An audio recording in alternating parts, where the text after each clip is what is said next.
Riding through this world, down, down, all alone, down, down. Well, tonight, guys, I am all alone. Welcome to Fog Entertainment. It is time for Morrow Mondays, and we are here to review Season 1, Episode 3, Funtown. I say we are here to review. I'm actually doing this review solo because the other guy is in another country. He's fucking left me. He's abandoned me. So we're here on Morrow Mondays, and I'll be the exact same for Teller Tuesdays. Hopefully he's back next week, and we can, get this party started again. But for now, we're riding solo. We're riding. We're like president, but with no club. We're just a prez, but we're on our own, right? There's nobody else in the club. There's no VP. There's no sergeant at arms. There's no Penny sitting at the bottom of the table pissing himself. There's nothing. We're just riding alone. So let's ride into today's episode, and it's Funtown. And was it a fun episode? I wouldn't go that far. I think it was probably, in my opinion, the weakest of the first three. Now, that's not to say it was bad. It was okay.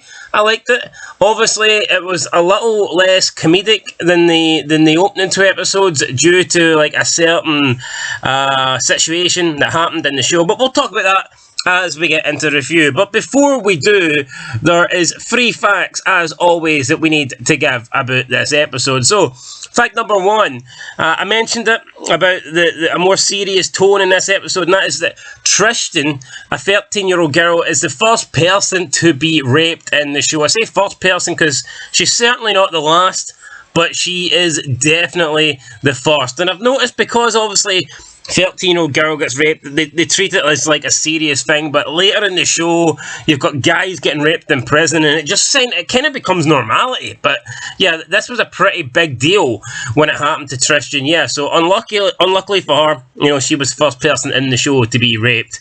Fat Clown is the first club kill not using a gun. Who's Fat Clown? Fat Clown is the rapist. We'll talk more about it in the review, but he dies at the hands of the club, but he's not shot. He is the first person that the Suns kill without using a gun. Again, we'll talk more about it in the review.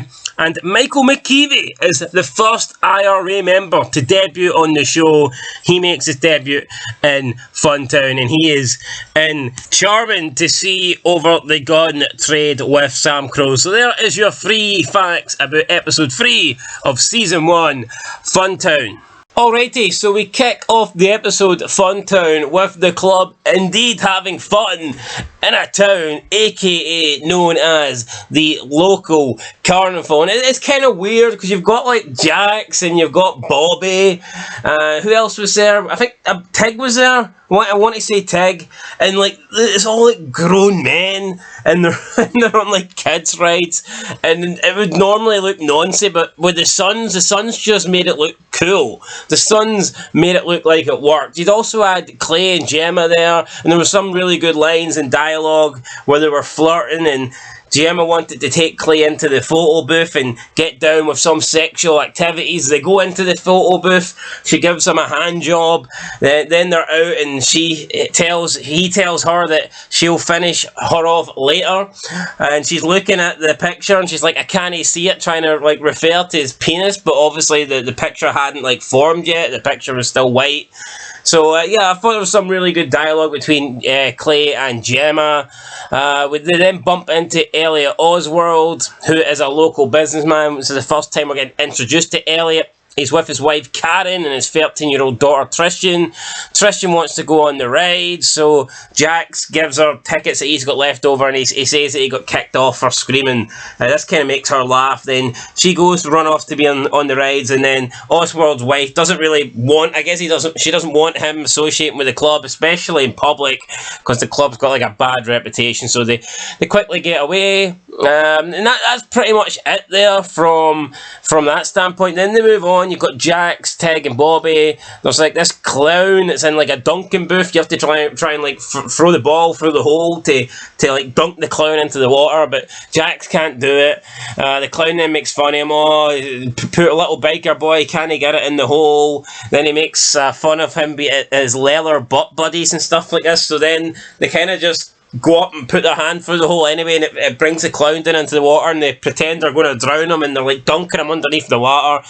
And then that's kind of it. Then we kind of like skip to later that night, and then we see a young girl who is like bleeding, and she's like left in the woods in the forest, and it turns out it's Tristan, and that is kind of like the opener for the show. So what is supposed to be a fun day at Funtown, turns into a bit of a nightmare with the 13-year-old daughter of the local businessman being left bloodied in the woods. So yeah, not good. Later that night though, we see McKeevy. It's Michael McKeevy, member of the IRA, the true IRA. He's in town. He meets up with Chibs first, and they're discussing weapons coming from Ireland. Clay has to inform that obviously the guns have been blown up due to the warehouse, and they're not really in a position to buy them right now. He says there's going to be a little bit of a delay, but Michael McKeevy tells Clay there can't be a delay, that they need the money because they're fighting the cause. Because they're fighting, they're wee fucking IRA bastards, right? They need the money because they're fighting the cause. They want to blow people up, right? So they need money. He says, we can't wait, 3 weeks would be a problem. 3 months would cripple us. So he says that he can't go. Clay's like, look, try and give me some time to sort something out.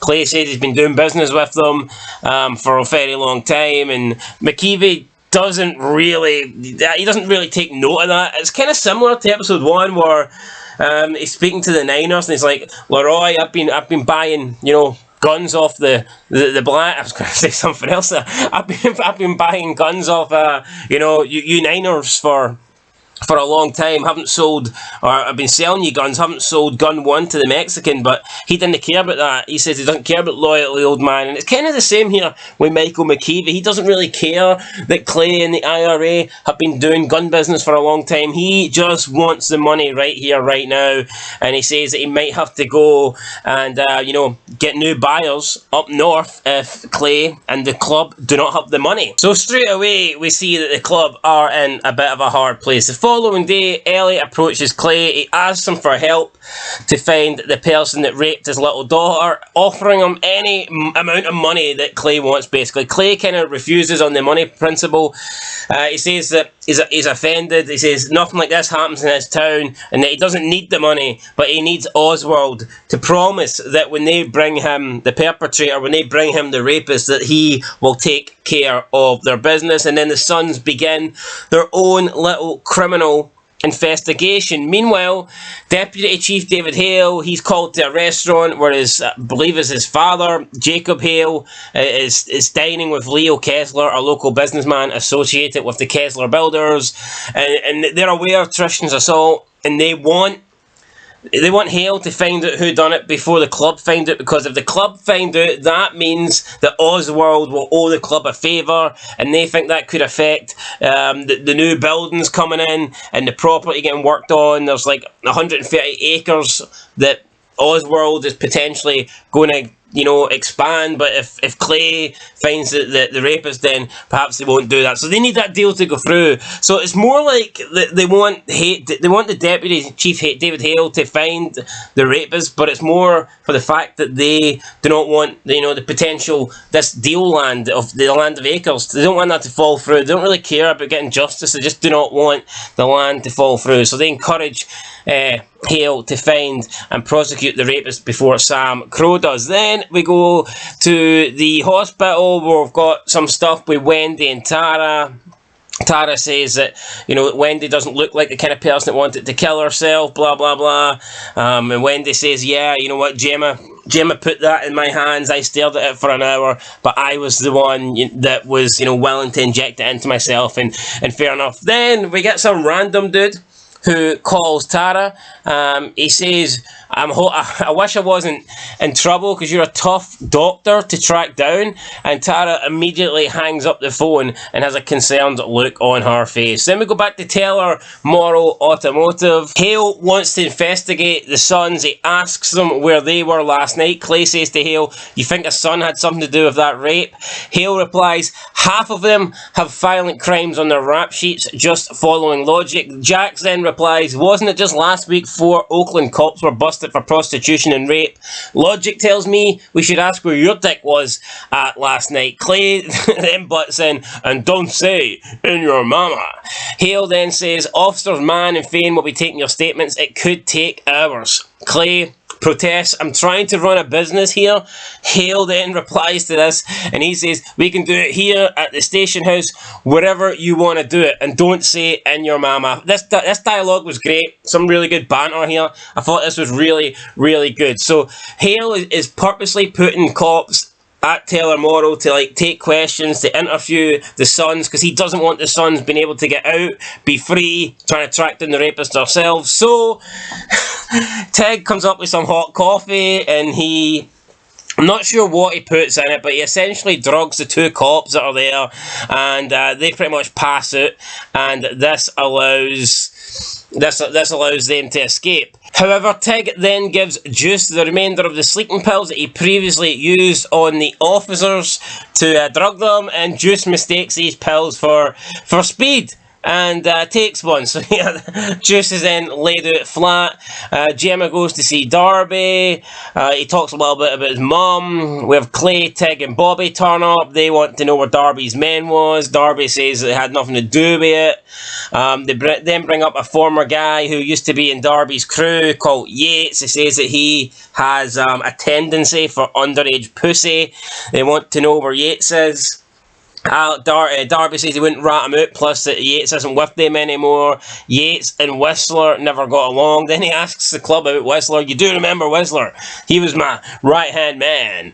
And basically, after Clay says, look, the quicker we get this sorted, the quicker me and you can both move on and not be under police spotlight. So then Darby gives them information about Yates, says his mother has like illegal dogfights in a fucking hillbilly place somewhere in the middle of fucking nowhere.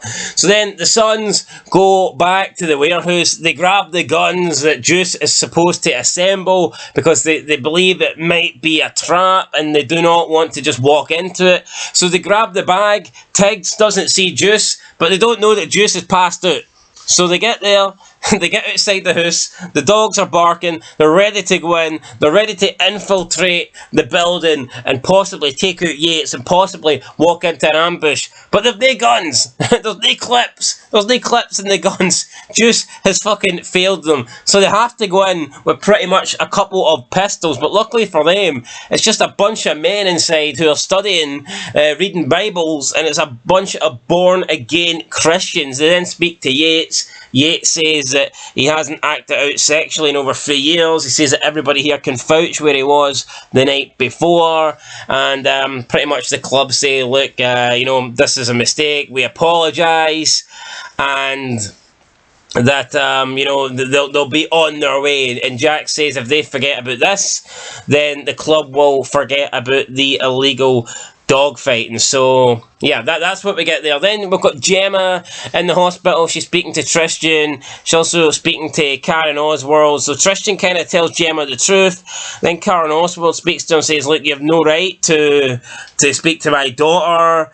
Says that she doesn't want her daughter to be known as the little girl that got raped in Funtown. But Gemma tells her that in Tristan's mind and in her world, she'll always be the little girl that got raped at Funtown. I thought that was a pretty hard-hitting line. So then Gemma goes back to the club. She reveals to them that Tristan does know, in fact, who done it, and it was her mother that was basically not wanting them to come out and say. And this leads the club to go back to the Funtown. They go back to the carnival, and they attack the the carnival workers. They say you're holding a fugitive here. Then they get into a fight. Really, the club beat their ass. Tig bites some fucking guy's ear off, and then they retrieve the suspect before the police can. They take him to a secluded spot in the woods, and then Elliot appears. Elliot has brought some sort of like knife that is used to basically castrate bulls or pigs or something like that. He tells the guy this is going to happen. Then they strip him,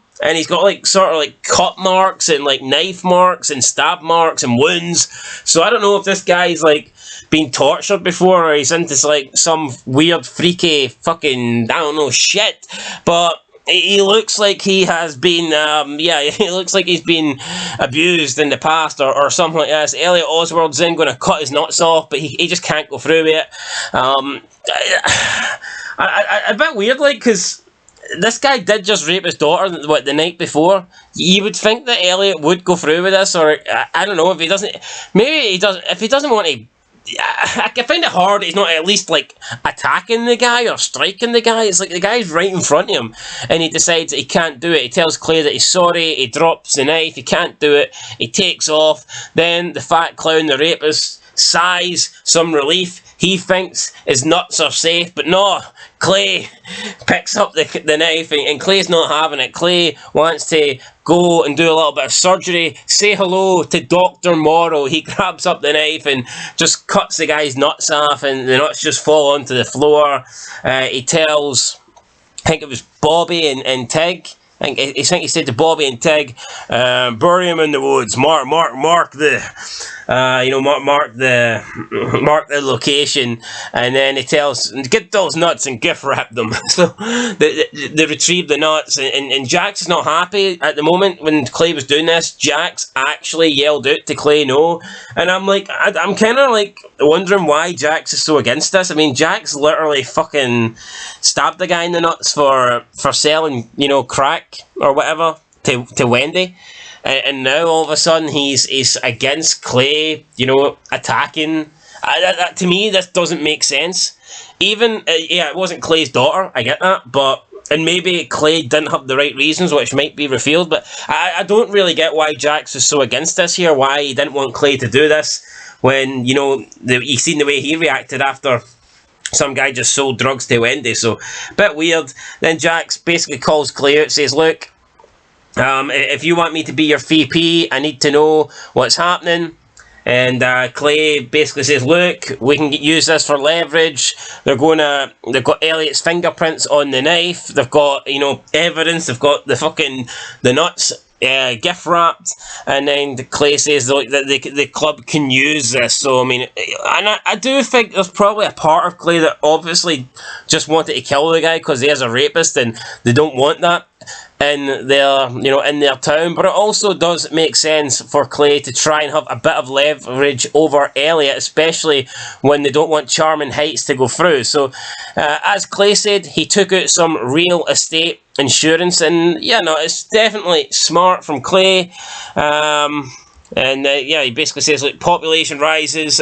What happens if the land becomes commercial? He says population rises, brings more cops, more state and federal involvement. Charmin goes Disney. SAMCRO gets squeezed out by the most dangerous gang of all, old white money. So there you go. Clay is basically making an investment here by cutting this guy's nuts off.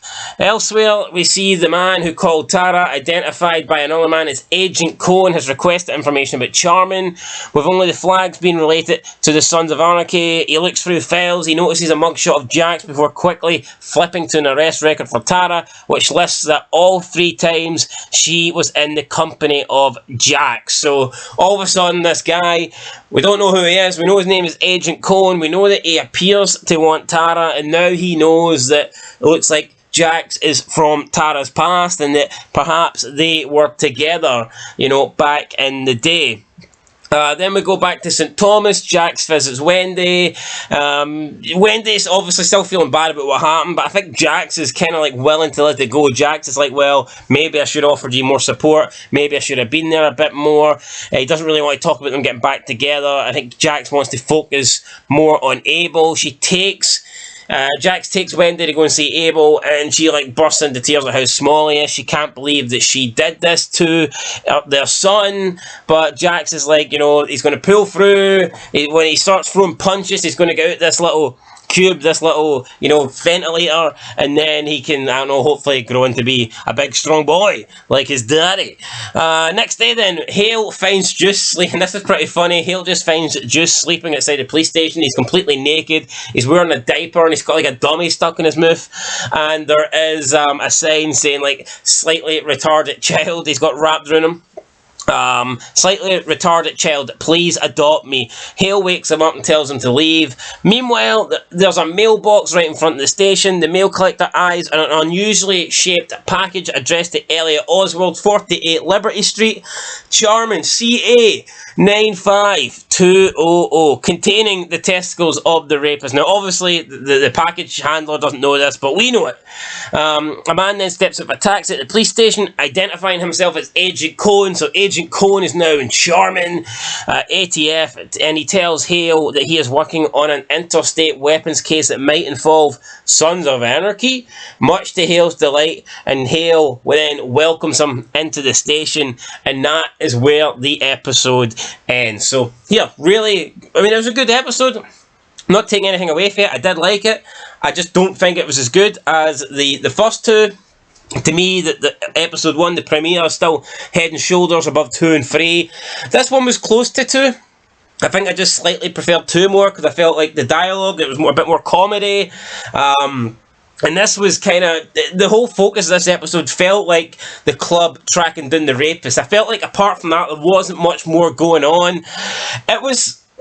It felt a bit filler, and sometimes filler can be good. I mean, don't get me wrong, sometimes filler can be good, but yeah, for me, this was more of a filler episode than anything else. I am going to give it a 7 out of 10. I gave episode 2 a 7 out of 10. For me, I'm giving this like it's not a strong 7, it's more like a... It's close. This is closer.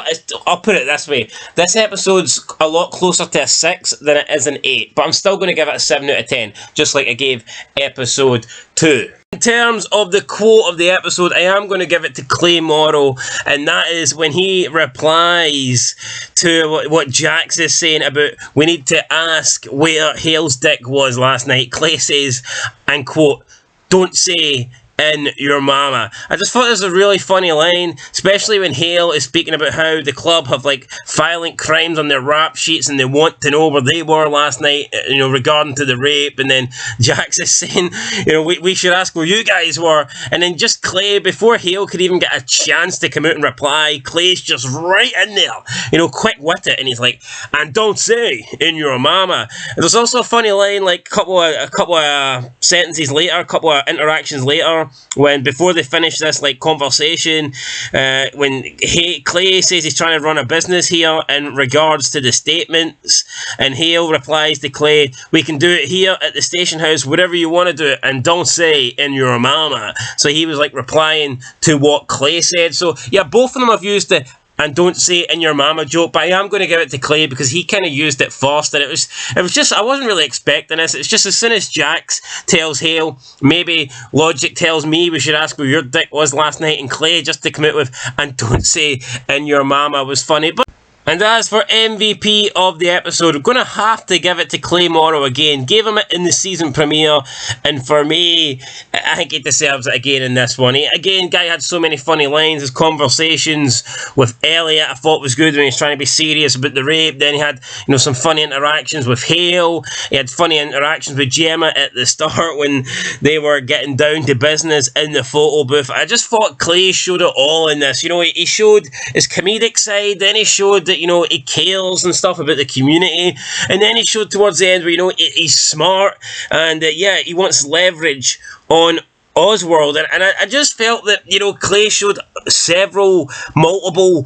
emotions and character traits in this episode, cuffed with the best line of the episode as well. So I mean, you add it all together, and for me, Clay Morrow is the MVP. But I thought Gemma was very good in this episode as well, so if I had to have a runner-up, it would probably be Clay's wife. But we don't have a runner-up, we have only first place in the MVP award, so therefore it is going to the president of SAMCRO. It is going to Clay Morrow. And that's going to do it, guys, for this episode. That's done it for this review. Hopefully you enjoyed it. On Morrow Mondays, we're back at it again tomorrow on Teller Tuesdays, Season 1, Episode 4 of Sons of Anarchy. Then on Wednesday, there will be multiple theory feds, and then we're debuting a new character of the week. series, and we will have multiple vids on a certain character from Thursday through to Sunday. Not too sure who that character is going to be. I still need time to think yet. We'll probably know by the end of the night. And then when I know, you guys will know. But that's going to do it, guys, from Fog Entertainment. Enjoying this. 3 episodes in. Gave it a 9.77. So what? We're averaging it at what? 25 out of 30? That's not bad. Or maybe not. My maths is poor. 23 out of 30. That's no bad. We'll take that. Can it get better? We'll find next time out. That's it, guys. Till then, though. Peace.